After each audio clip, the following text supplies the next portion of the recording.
This is a tale of a family, a tale of creation, of the worlds we make, and the consequences of meddling with fate. The world is filled with worlds, collected rhythmically through notes, corroborated in words, captured through photos. We're surrounded by worlds. Traveling through different worlds with different stories is an easy way to experience many lives. After all, stories are the koans that life sends us. They contain hints of multiple realities. However, these realities can often be distant. We can see a story of normal city life bustling around us, but still be apart. We can see a story of normal people living normal lives, but be devoid of normalcy. We can see and understand the concept of love and family, but have none of it. These are all multiple realities, and sometimes we make our own.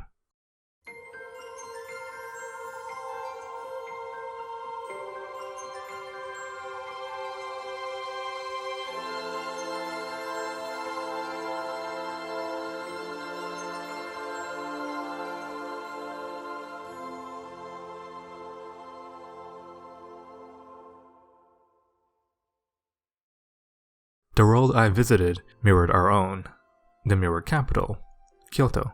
Swept away in vibrancy, I found myself in the midst of quirky antics.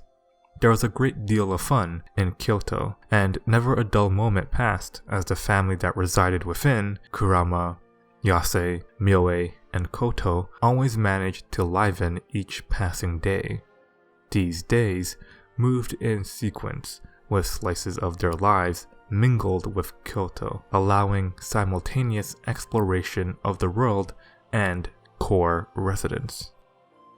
The scientific, elegant, no-nonsense Kurama and his company accompanied a day of straight-laced chaotic action, along with the technology he created. Yase's village had me in search of the past, with a group of colorful companions as we explored the station opening, a unique trait of the world where discarded objects leave the city and is connected to Yase's loss. This made the world feel alive, inviting, and meaningful, with most of the meaning also in the mystery and mechanics of it. The station opening was one of many aspects of the world that made it dynamic. Setting a story in a place with rules such as all objects are immortal, wars don't exist, magic and fantasy is commonplace, made it seem like a utopic, mystical land where everything is perfect. But that's not the kind of story this world tells, and the utter definition of utopia creeps its way in, giving depth to the setting. Utopia, or no place, an impossible location, is more appropriate, hinting to the secrets of this world.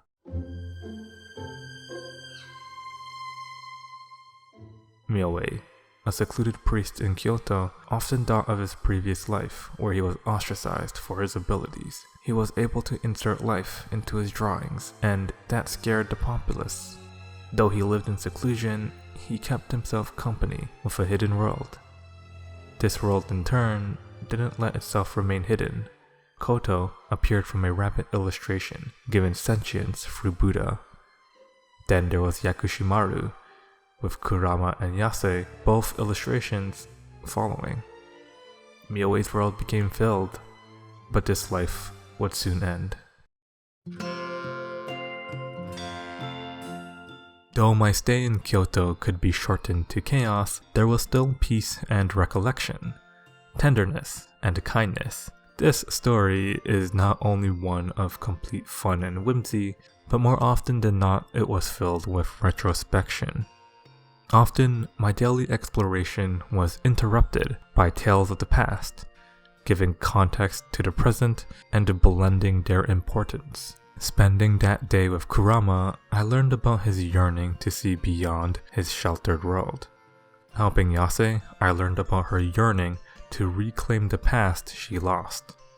Relaxing with Mioe, I learned his apathy for the world and his longing to leave it.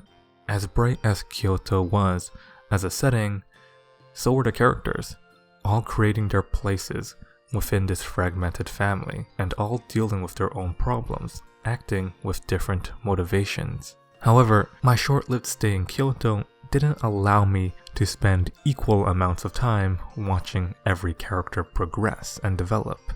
It couldn't be helped with the nature of visiting such a strange world. There were consequences for staying too long, and there were consequences of having it exist in the first place.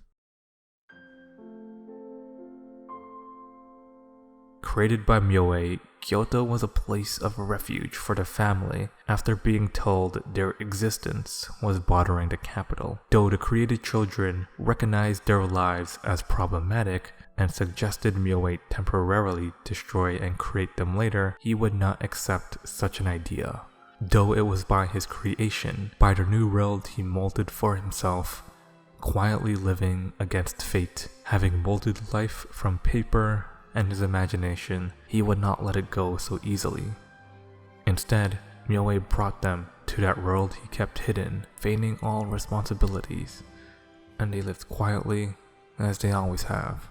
But even this life would soon end.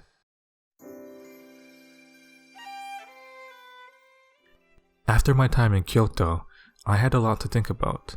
Seeing these characters go through world-ending conflicts, accepting their places in the world, and learning how to move forward, there was a lot to mull over. But for me, as those often chaotic and somber days passed by, I couldn't help but gravitate towards its dissection of fate. Fate is a dangerous concept, and for these characters in their world, they all seem to be aligned with the fate they've been given. Fate, as it were, is a notion that there is a set or immutable pattern to the world. As in, certain actions and events are inevitable. It may seem inevitable that someone who is ostracized will become isolated, and those thoughts will fill their mind, haunting them. It may seem inevitable that when thrust into a world beyond understanding, with lack of exit or even a conceivable entrance, caged in, that there is no world beyond. It may seem inevitable that when going against world order, when defying nature itself, that destruction and a natural balance will seek harmony. But this isn't that kind of depressing story either. Koto, their mother, was borrowing power from the gods, and as it were, that exchange would one day lead to the destruction of their world. To prevent this, Koto and Myoe left their children, offering a promise in the snow of one day returning. The children would continue to make their own worlds within Kyoto, but none could go against fate like their parents had, or risk the ensuing consequences. And so they remained in their mirror capital, in this dimension that was never intended to be part of the universe, waiting for the beginning and the end. The main driving force of my time in Kyoto was Koto, the last member of the family who was originally estranged but found her way inside of the mirror capital. Her very existence, just like this world itself, was an anomaly. But unlike those within Kyoto, Koto was a brandishing force that went against the laws of this convoluted world. Her story contradicts the fabric of the fate these characters were weaved into, as she enters a world previously fated to never have entrance, and in doing so, she embodied every aspect of her family, making the entire story of the world flow well through her perspective. Koto doesn't care about the fate of the world and of how things are, but rather questions the idea of this inevitability. Even if lifespan may be fated, within it free will reigns, and this position is the hopeful ladder of those who deal in fate. Instead of allowing those around her to suffer in the aftermath of choices, she actively rejects fate and embraces the choices her predecessors have made. This active optimism reflects on this world's joyful nature and fit well to have such a positive lead that, much like the world and other characters, still had her own motivations and complex issues. It was this twist and positivity that made me really enjoy my stay with this world at the end. This story could have easily gone in directions of hopelessness, and even drag out the misery of all of the characters. But Koto rushed ahead against the logic of the world to create her own. It was a satisfying conclusion, even if some parts of it felt chaotic and jumbled together. But that too is fitting for such a world. In the end, fate served not as a means to deter the characters and to prevent progression, but as a contradiction to fight against, and fuel for Koto to take and carry her feelings and family forward. Every person in this story created their own world, their own place to belong.